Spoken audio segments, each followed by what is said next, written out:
Magpapaksiw tayo ng ano guys, isdang lagang bukid. Balutin natin ng talbos ng mangga. Balutin natin ng talbos ng mangga guys, masarap yan. Ganito lang ang gagawin ni kahabi niya, no? Bigyan natin ng mangga. Daon ng mangga.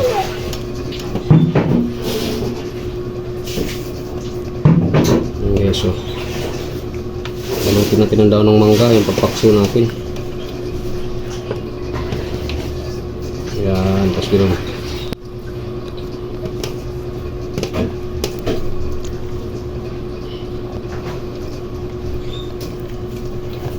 Okay, so No more na. ito.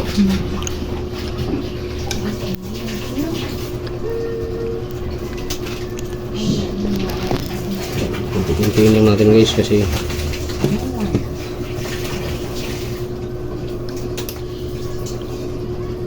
pinaka-final natin sa ilalim ng malaki. Kaya pinili natin yung ganito guys, yung maliit or bata pa na dahon para makain din. Makakain yan mga kahabi. Hindi na maganda yung quality ng isda kaya ginaganto natin.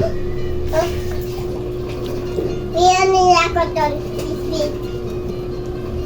Yan nila with me gold.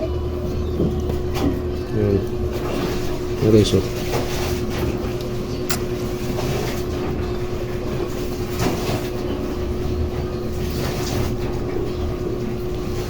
balikan namin kayo mamaya mga kahabi kung tapos na natin yan, no?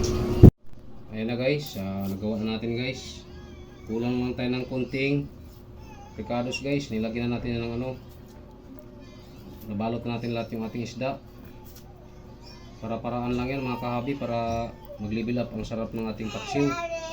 Kasi ang paksiw natin maliliit, hindi na maganda yung estado ng isda. Daming isda sa palengke guys, kaso lang wala tayong pambili, mahal. Kaya yung binili natin yung sakto lang din sa ating ano. Lagyan natin ng ano guys, Ricardo, buyas natin, lagyan natin yan. Katapos yung mga kahabi, lagyan natin ng okra.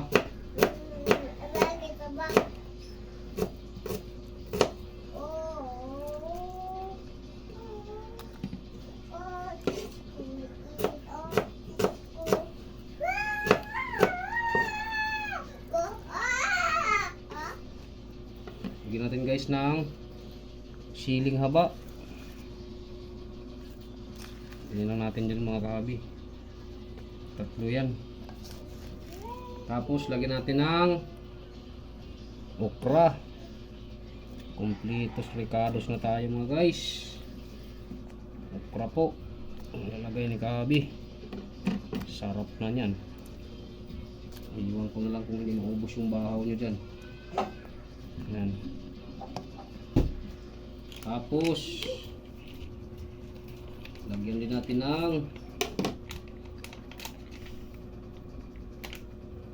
suka mga kahabi. Ayan, Silver Swan, gawa ng pato. Ayan.